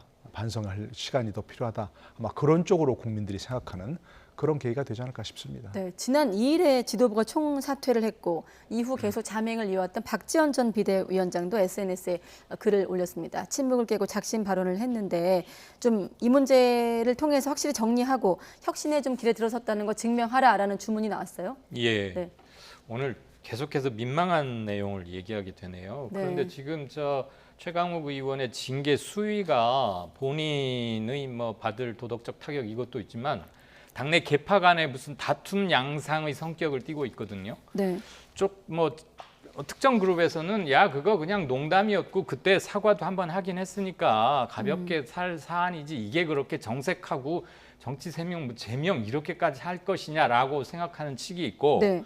이것을 기회로 해서 민주당이 쇄신하고 국민들께 다시금 면모를 일신하는 계기로 삼는 상징적 모멘텀으로 만들자라고 하는 측도 있거든요. 그 박지현 의원 그 여성분이죠. 네. 그분이 오늘 다시 SNS에 쓴 것도 저는 그런 정서를 대변하고 있다고 보는데요. 저 사안의 성격은 뭐 농담으로 시작된 그냥 그런 것 같습니다. 이렇게 커지지 않을 수도 있었는데 이상하게 커져버렸어요. 일이 꼬이려면 원래 그런 거 아닙니까? 민주당이 이것을 어물쩍 넘어간다는 인상은 주지 않으면서 더 이상 그 징계든 사과든 뭐가 문제가 가장 안 좋은 경우는 한 번 하고서 해결이 안 되는 경우. 그래서 또 한 번 손을 대야 하는 경우도 있거든요. 네. 그러면 호미로 막을 것 가래로도 못 막는 상황이 생기는데 네. 그것을 어떻게 절묘하게 조정할지 관심입니다. 네. 아직 결과가 지금 안 들려고 있는데요. 아직은 오늘은 빠르면 오늘 중에 나온다고 하는데 네. 아직 회의가 소집된 건 아니라고죠. 그러면 호미로 막는다는 건 두 분 다 좀 징계 수위가 높아야 된다고 보시는 건가요? 아직은 예상입니다. 네, 현재까지 왔으니까 이 상태까지 왔으니까 본인이 자초한 거죠. 그 당시 빠른 사과하고 넘어갔으면 이렇게까지 될 일도 아닌데 네. 계속해서 뭐 발언 유출자를 색출하라 뭐 이런 식으로 해가지고 네. 뭐 2차 가해를 하고 했기 때문에 이와 같은 상황이 온 것이니까 이분은 여기까지 왔으니까 단순 경고로 이렇게 경징계로 그칠 일은 아닌 게 분명하죠. 예. 네, 알겠습니다. 자, 박지원 전 위원장을 또 중심으로 얘기를 해보면 앞서 개파 말씀하셨는데 또 그런 관리로 좀 봐야 될까요? 지금 보면 박지원은 희생양 삼지 말자라는 목소리가 나왔고 또 한동안 국민의힘의 어떤 화두였던 자기정치 얘기가 또 나오기도 했습니다. 박지원 전 비대위원장을 향해서 겨냥한 듯한 발언을 이제 김용민 의원이 올리기도 했는데 예. 박지원 전 위원장에 대한 어떤 민주당 내 목소리 어떻게 들을 수 있을까요? 두 갈래죠.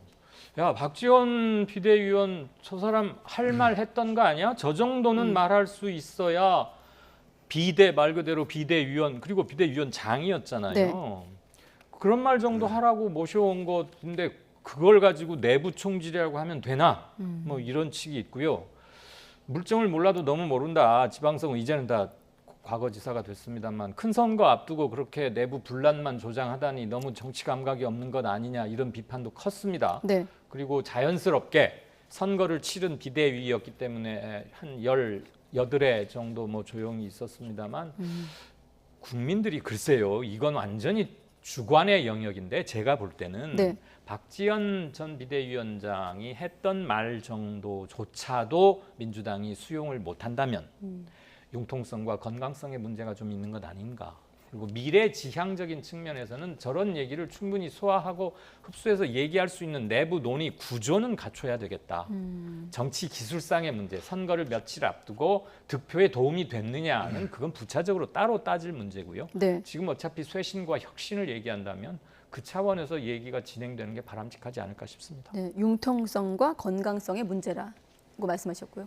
전 박지원 비대위원장이 민주당의 어떤 굉장히 큰 공을 세웠다고 생각합니다.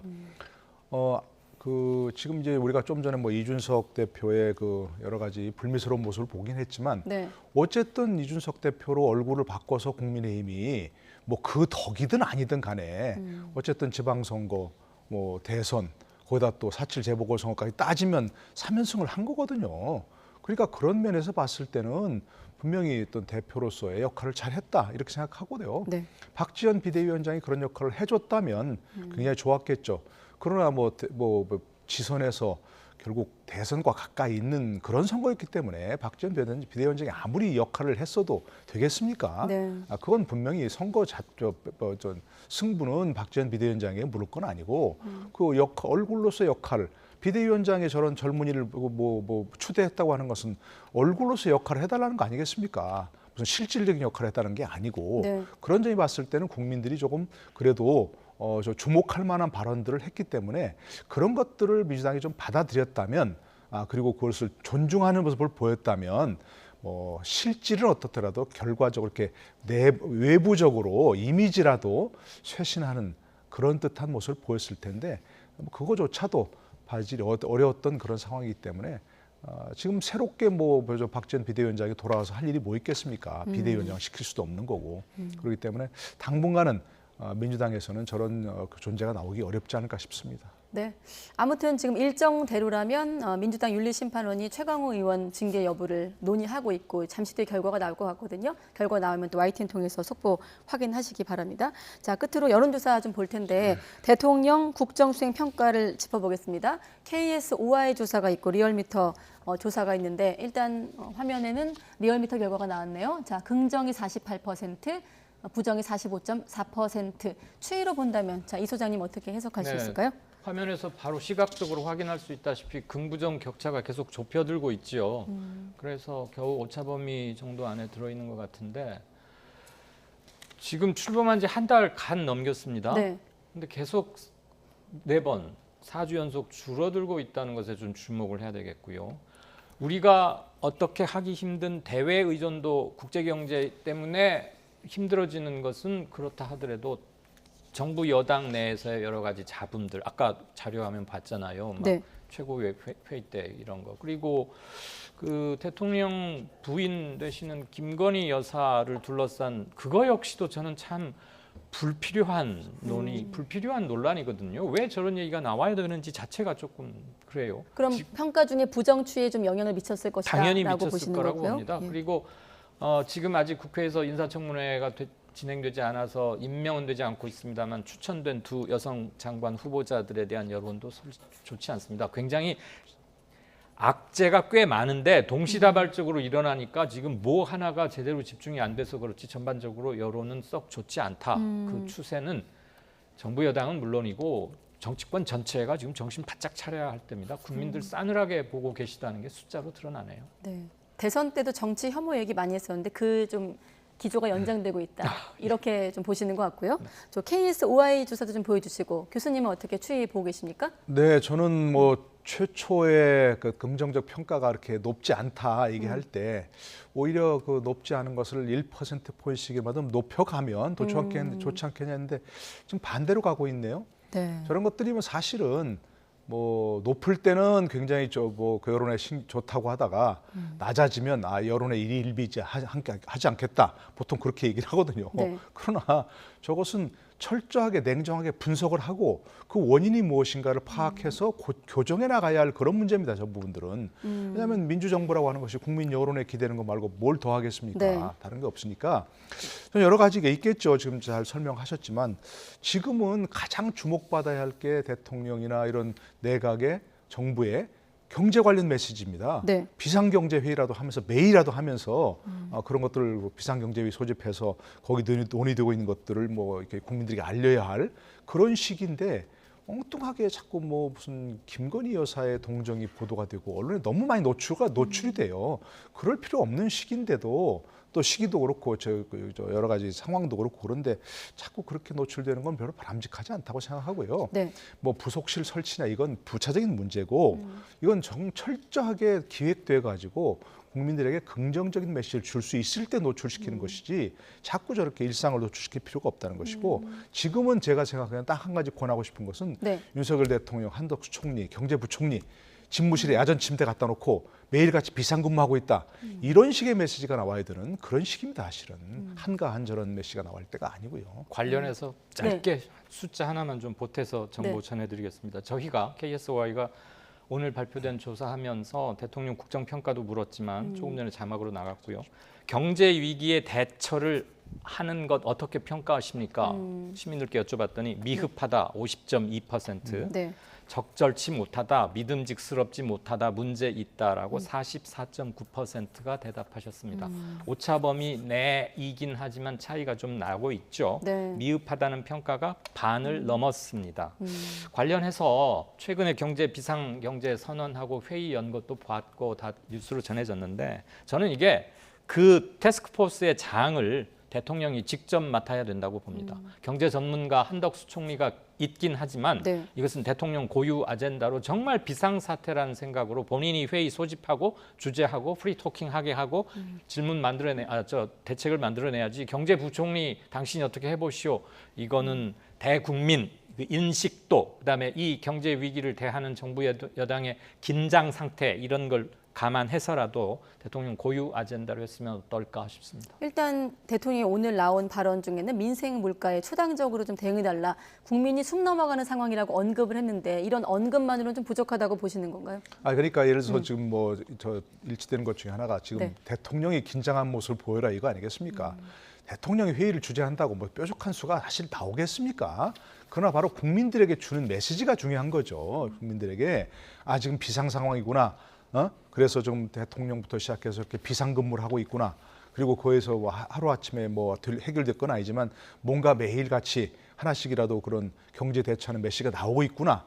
이런 걸 보여줘야 할 때란 그런 얘기죠. 그게 아니고 그러니까 대통령이 그 아침에 그 출근할 때 기자들하고 일문일답하는 거 그 자체가 중요한 그런 메시지인데 그런 데서 그 뭔가 조금 정제되지 않은 메시지가 나옴으로 해서 그런 긍정적인 효과를 다 까먹는 그런 상황도 있거든요. 네.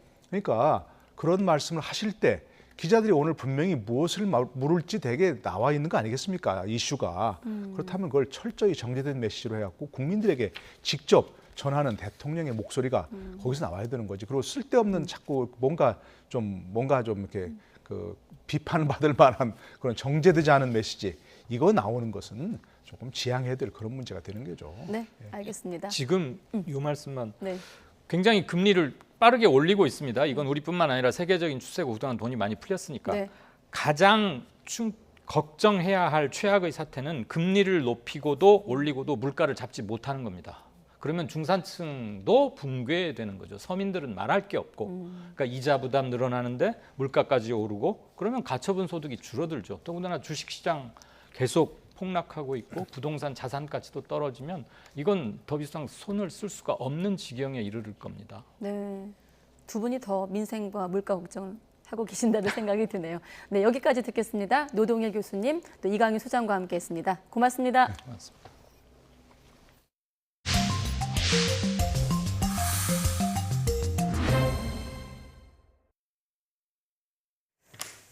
자, 그리고 오늘은 세계 난민의 날입니다. 우리나라도 최근 난민에 대한 인식이 많이 바뀌었지만 매년 수천 명에 달하는 난민 신청자에게 이 한국의 벽은 여전히 무척 높다고 합니다. 난민으로 인정받기가 워낙 어렵기도 하지만 더 힘들게 하는 점도 있다고 하는데 무엇일까요? 강민경 기자가 난민 신청자 얘기를 들어봤습니다. 무슬림 국가에서 태어났지만 기독교를 개종한 예멘 출신 37살 알렉스 씨. 그러나 이 신앙 때문에 10년 전 본국 검찰은 사형을 구형했습니다. 급박했던 상황에서 도망칠 수 있었던 유일한 나라는 대한민국뿐이었습니다. I found that I can go to South Korea without a visa. That was the only option that I had. 난민 신청 후 5년을 버텼지만 30분의 면접 끝에 돌아온 건 불인정 통보뿐. 개종의 진정성을 확인할 수 없단 이유였습니다. First of all, they denied that I got baptized. They denied everything. Even we showed them evidence, execution court order that I received. They did not accept it. 알렉스 씨 사례가 보여주듯 한국의 난민 수용 비율은 여전히 최하위권입니다. 지난해 난민 인정률은 고작 1%대. 난민 인정률이 절반에 가까운 캐나다나 4명 중 1명은 난민으로 인정받는 미국과 비교하면 현저히 낮은 수치입니다. 그러나 난민 신청자들을 더 괴롭게 하는 건 바로 부족한 인프라와 낙후된 시스템입니다. 난민 신청 결과를 통보받기까지 평균 2년 가까이 소요되는데 반년마다 갱신해야 하는 신청자 비자론 취업할 수 있는 곳이 거의 없습니다. 난민 자격을 판단할 심사관도 늘 부족하다 보니 개별 면접에서도 정당한 대우를 받기 어렵습니다. 심사관을 만날 때마다 마치 범죄자로 취급받는 기분이라고 난민 신청자들은 입을 모읍니다. Even the translator that they had, she's barely speaking Arabic. Officer was very angry at me all the time. 국가인권위원회도 까다로운 난민 신청 절차는 어쩔 수 없더라도 통번역 등 기본적 시스템을 개선하고 난민 신청자의 생존권을 보장할 방안을 마련해야 한다는 의견을 밝혔습니다. 일각에선 일부 외국인들이 난민 신청 횟수에 제한을 두지 않는 한국법을 악용하고 있다고도 지적합니다. 하지만 이제는 한국이 선진국에 걸맞은 위상을 갖추기 위해서라도 절박한 심정으로 이 땅을 찾은 난민 신청자가 제대로 된 심사를 받고 있는지부터 되돌아볼 필요가 있어 보입니다. South Korea, it's not just a country that I live in. This is my home. It's very difficult to have a normal life. I believe that there will be a change and things will get better. YTN 강민경입니다. 전국 장애인 차별철폐연대가 장애인 권리 예산을 촉구하며 지하철 출근길 시위를 다시 시작했습니다. 전 장현은 오늘 아침 7시 40분부터 서울 지하철 4호선 해화역에서 사당역을 거쳐 회연역까지 지하철을 타고 이동하는 방법으로 시위를 벌였습니다. 이들은 8시 10분쯤 삼각지역에서 열린 전동차 출입문에 사다리를 걸쳐 출발을 지연시키기도 했는데 경찰이 경력을 투입할 수 있다며 경고하자 곧바로 철회하면서 큰 충돌은 없었습니다. 경찰이 전국 장애인 차별철폐연대의 출퇴근길 시위에 대해 엄격한 법 집행을 예고했습니다. 김광호 서울경찰청장은 오늘 기자간담회에서 전장현 시위처럼 국민 발을 묶어 의사를 관철하려는 상황 등은 엄격한 법 집행을 통해 질서를 확립하는 것이 시대적 과제라고 밝혔습니다. 어제 오후 8시쯤 충북 청주시 상당구의 한 빌라에서 40대 여성 A씨가 숨진 채 발견됐습니다. 발견 장소는 A씨의 남자친구인 40대 남성이 살던 곳으로 현장에서 범죄 정황을 발견한 경찰은 종적을 감춘 남자친구를 용의자로 특정해 추적하고 있습니다. 충남 보령시 외연도 인근 해상에서 어선 전복 사고로 실종된 선원이 나흘 만에 숨진 채 발견됐습니다. 보령 해경은 인양 작업과 선내 수색 작업을 진행한 결과 어제 저녁 8시쯤 선체 오른쪽 갑판에서 숨져 있는 베트남 선원을 발견했다고 밝혔습니다. 오늘 아침 8시 20분쯤 경기 파주시 진동면 도로에서 초등학생들을 태운 통학버스가 옆으로 쓰러지는 사고가 났습니다. 이 사고로 차에 타고 있던 초등학생 12명과 운전자 70대 남성, 인솔교사 등 모두 14명이 병원으로 옮겨졌는데 크게 다친 사람은 없는 것으로 전해졌습니다. 네, 통학버스 사고 현장 먼저 보셨고, 자 그런가 하면 학교 인근에서 어린이가 대형 화물차에 치이는 사고도 꾸준하게 발생하고 있습니다. 화물차 사각지대에 있는 아이를 운전자가 보지 못해 일어난 사고가 대부분인데요. 이 사각지대를 눈으로 직접 보게 해서 가까이 가면 얼마나 위험한지 알려주는 교육이 우리 초등학교에서도 시작됐습니다. 이문석 기자가 보도합니다. 25톤 화물차가 학교 운동장에 멈춰 있습니다. 차 주위로 학생들이 서 있고 한 명씩 운전석에 올라 친구가 보이는지 알아봅니다. 운전석에 앉으니까 잘 보일 것 같던 친구가 보이지 않습니다. 아무도 안 보이는데요? 진짜 아무도 안 보이네. 대형 화물차 운전석에서 잘 보이지 않는 사각지대가 있다는 사실을 학생들이 직접 확인하게 하고 있습니다. 학생들 대부분 의외라는 반응입니다. 잘 보일 거라고 생각했는데 그렇게는 잘은 안 보여요. 위험할 것 같아요. 왜요? 키 작은 사람들은 잘 안 보이니까요. 지난해 12월 인천과 경남 창원에서 길을 건너던 초등학생이 숨지는 등 학교 인근에서 대형 화물차로 인한 사망 사고가 꾸준히 발생하고 있습니다. 가해 운전자 대부분 차에 접근한 어린이를 보지 못했다고 진술했습니다. 도로 구조 변경 같은 근원적인 대책 마련까지 시간이 걸리는 상황에서 경찰과 교통안전공단, 교육청이 새로운 체험 예방 교육을 도입했습니다. 해외에서는 이미 시행하고 있는 교육 프로그램으로 어린이들의 눈높이에 맞는 체험형 교육으로 화물차에 의한 어린이 사망사고 감소에 효과가 있을 것으로 기대하고 있습니다.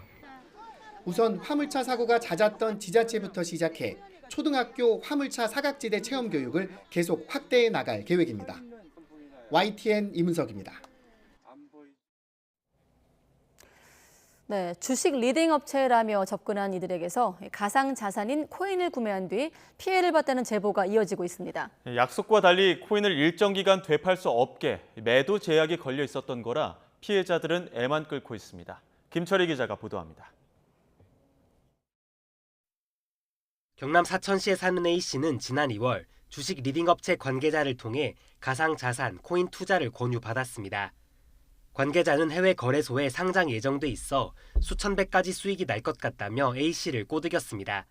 1000% 2000% 수익이 날 수 있으니까 쟤만 보고 따라오라 이런 식으로 이제 올 안에 뭐 사장님 하여튼 큰 돈 만지게 해주겠다. 그런데 코인을 지갑에 받고 나서야 당장 되팔 수 없다는 사실을 알게 됐습니다. 락업이라고 불리는 매도 유예 기간이 설정돼 있어 3개월에서 5개월 정도는 매도가 아예 불가능했던 겁니다. 상장될 때 버튼 누르고 팔고 나오는 식으로 저한테는 설명을 했어요. 락업이 있다고 제가 말씀드렸으면 사장님은 이거 안 했을 거 아닙니까? 이런 식으로. 경기 고양시에 사는 B씨 역시 비슷한 피해를 봤습니다. 곧 상장된다는 말만 믿고 카드 대출까지 받아 3천만 원을 투자했는데 풀린다는 매도 제한이 한 달에 10% 정도라 코인을 다 팔 수 있으려면 1년 넘게 기다려야 한다는 사실을 뒤늦게 알게 된 겁니다.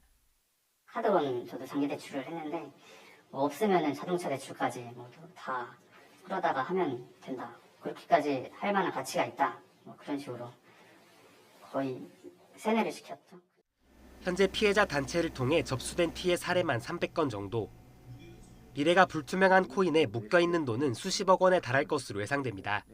취재진은 코인을 권했다는 관계자들에게 직접 연락을 시도해봤지만 닿지 않았습니다. 지금 저희 고객 전화기의 전원이 꺼져 있습니다.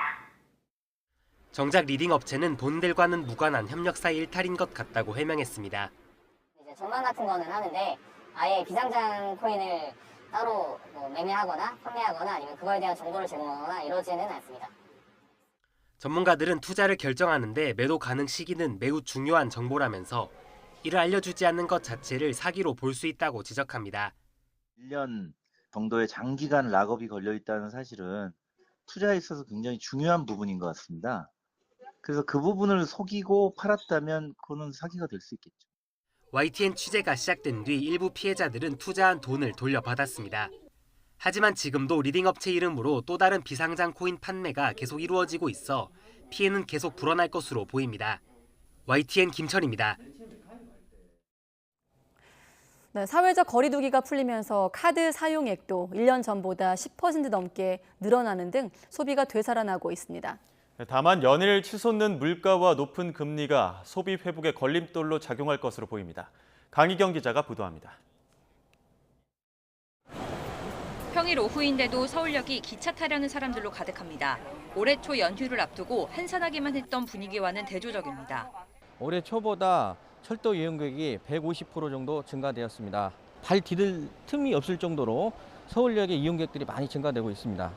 실제 지난 4월 전체 카드 승인액은 지난해 같은 달보다 11% 늘었고 이 가운데 철도와 항공 등 운수업 관련이 70% 급증했습니다. 여행사와 여행 보조 서비스업 등도 40% 넘게 늘었습니다. 사회적 거리 두기가 풀리면서 소비가 되살아날 조짐을 보이는 겁니다. 코로나19 이후 비대면 중심으로 전환되었던 생활 방식이 점차 정상화되면서 고령층을 제외한 경제 주체들의 소비 활력이 전반적으로 확대되었습니다. 소비 여력도 회복세입니다. 실질적인 주머니 사정을 보여주는 지표인 1인당 가계 총처분 가능 소득은 지난해 8.6% 늘었습니다. 문제는 고물가와 고금리입니다. 연일 치솟는 물가에 선뜻 지갑 열기가 쉽지 않은 데다 소비액이 늘어나더라도 실질적인 소비의 질은 떨어질 수 있습니다. 전반적인 물가 상승에 따라서 국민들의 구매력이 감소하고 실질 소득이 감소하면서 사실상 실질 소비는 오히려 감소하고 소비의 질 역시 떨어지고 있는 것으로 판단됩니다. 또 기준금리가 계속 올라 대출이자 부담이 늘어나면 소비 심리는 위축될 수밖에 없습니다. 하반기 소비가 우리나라 경제 성적을 좌우할 거란 전망도 나오고 있어서 소비가 본격적인 회복세에 접어들 수 있을지 주목됩니다. YTN 강희경입니다. 일상 회복으로 해외여행 수요가 증가함에 따라 한국 도심공항에 다음 달부터 서울 삼성동 코엑스와 인천공항을 직통으로 오가는 리무진 버스의 운행을 재개합니다. 도심공항은 유천 103번 리무진 버스가 지난 2020년 4월 코로나19로 강남 노선의 운행을 중단한 지 2년 2개월 만에 운행을 재개한다고 밝혔습니다. 다만 코로나19로 운영이 중단된 도심공항 터미널을 통한 항공사 탑승 수속은 아직 재개되지 않았다고 설명했습니다. 네, 지난해부터 연말부터 서울주택도시공사가 분양 원가를 공개하면서 비슷한 기능을 하는 한국토지주택공사 행보로도 관심이 쏠리고 있습니다. 한국토지주택공사는 현재 소송에 졌을 때 당사자에게만 내용을 알려주고 있는데 분양 원가 공개에 선뜻 나서지 못하고 있는 모습입니다. 이유가 뭔지 최기성 기자가 취재했습니다. 서울 구로구에 있는 아파트 단지입니다. 서울주택도시공사 SH는 이 아파트 전용 면적 84제곱미터 한 세대를 4억 2,300만 원에 분양했는데 분양 수익으로 6,700만 원을 벌었습니다. SH가 홈페이지에 자료를 공개하면서 분양 원가를 구성하는 건물값과 땅값이 얼마인지 확인이 가능해졌습니다. 그동안 분양했던 아파트를 대상으로 건물값에 들어가는 도급공사비와 지급자재비, 기타 직접 공사비 등 61개 항목과 땅값에 포함되는 조성비, 용지비, 인건비 등 10개 항목을 모두 알리고 있습니다. 분양 가격하고 모델하우스만 보고 청약하고 분양을 하니까 실질적으로 좀 공급자 위주로 지금 공급을 하고 있으니까 저희가 좀 이런 부분에서 어떤 참고 자료로 쓸 수 있게끔 하고. 반면 유사 업무를 하는 한국토지주택공사 LH는 분양받은 사람 가운데 이의를 제기한 소수에게만 소송 결과에 따라 자료를 보여줍니다. 지금까지 제기된 소송 9건 가운데 LH는 8건을 패소했는데 불필요한 사회적 논란 등을 고려해 비공개 기조를 이어왔다고 설명합니다.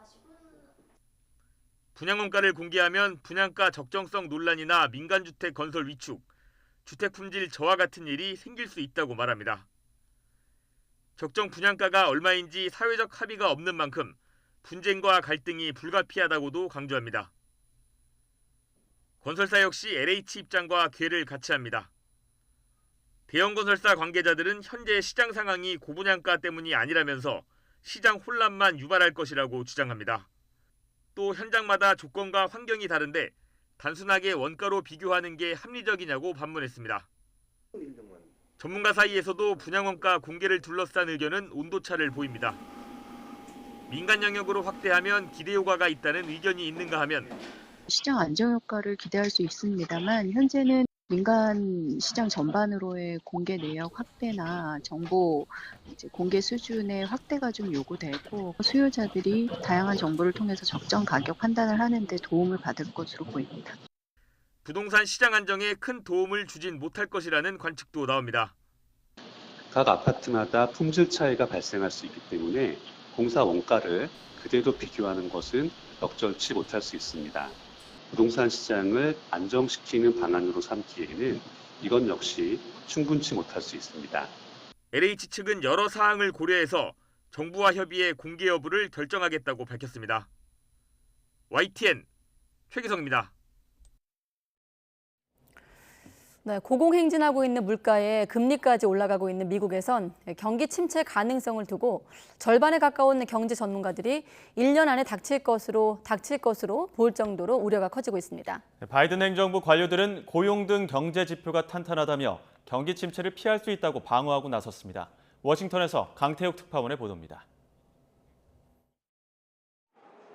월스트리트 저널이 기준금리 0.75%포인트 인상 직후인 지난 16일에서 17일 경제 전문가 53명을 대상으로 설문조사했습니다. 1년 안에 경기 침체가 올 확률에 대한 답변 평균치가 44%로 집계됐다고 밝혔습니다. 지난 2005년부터 해온 관련 조사에서 거의 가장 높은 수치라고 설명했습니다.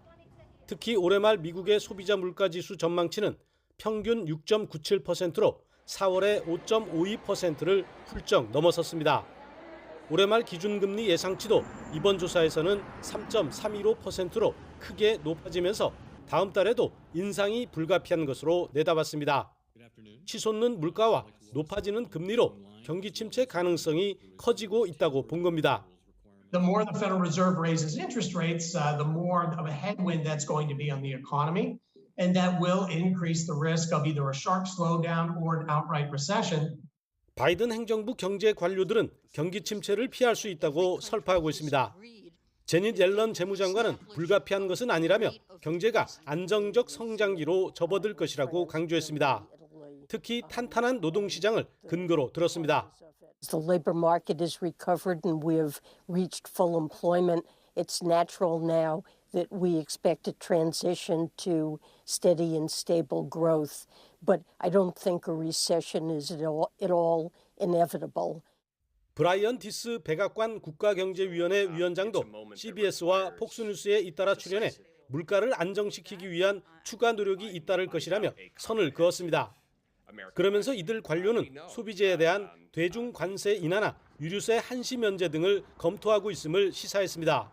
워싱턴에서 YTN 강태욱입니다.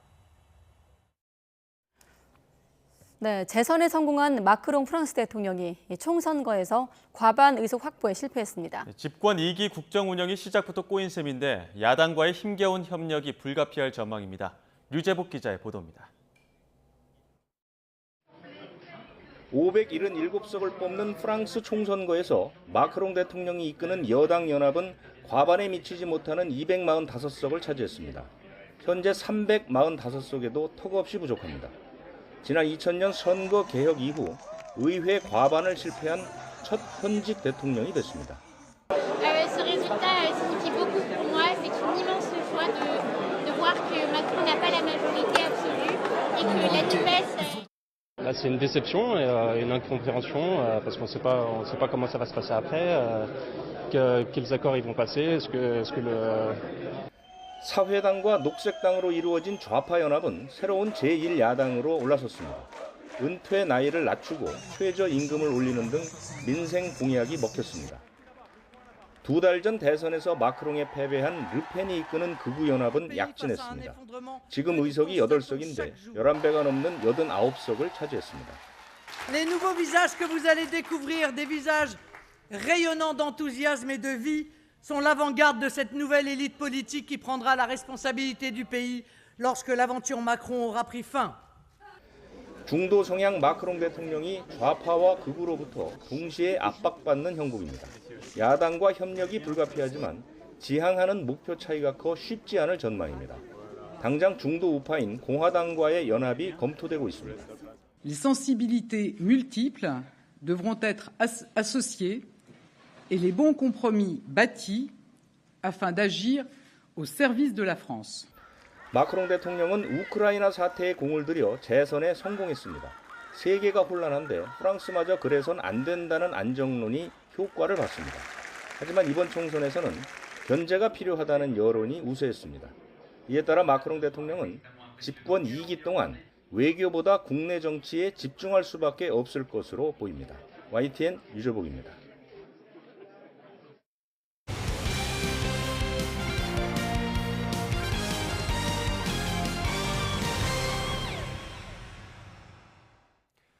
프로야구 한화가 8연패 수렁을 헤매면서 확실한 꼴찌 자리를 굳혔습니다. 앞서 주장의 돌출 행동에 이어 실책까지 쏟아지면서 최악의 분위기가 이어지고 있습니다. 보도에 이지은 기자입니다.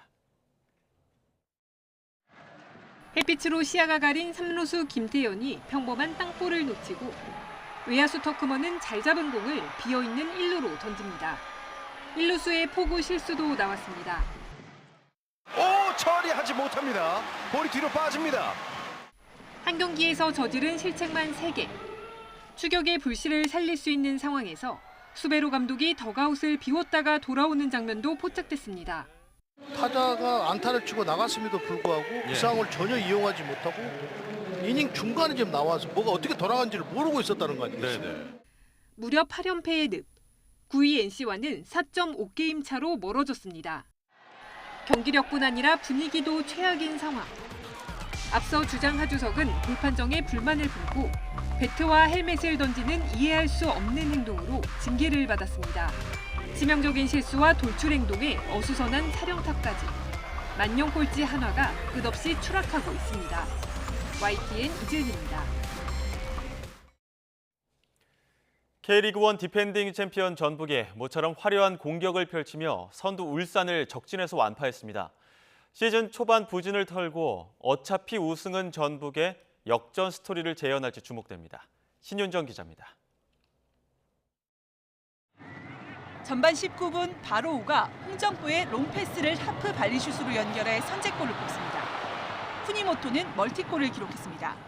페널티 아크 중앙에서 수비수들을 제치고 왼발로 골대 오른쪽 구석을 찌른 데 이어 과감한 돌파 이후 중거리 슈팅으로 순식간에 3대 0을 만들어 승부를 갈랐습니다.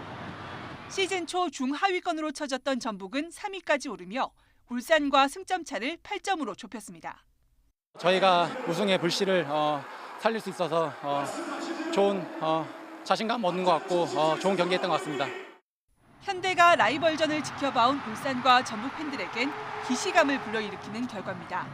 전북은 2019 시즌 울산과 세 번째 맞대결에서 첫 승을 거두며 울산을 제치고 선두로 뛰어올랐고 2020 시즌에서는 3전 전승을 거두며 우승 경쟁에서 리드를 잡을 수 있었습니다. 승차 없는 1, 2위로 맞붙은 지난 시즌 역시 마지막 맞대결을 전북이 가져오며 5연패에 성큼 다가섰습니다. 반면 울산은 3년 연속 전북의 벽을 넘지 못하고 준우승에 그친 뼈아픈 기억이 되살아나는 형국입니다.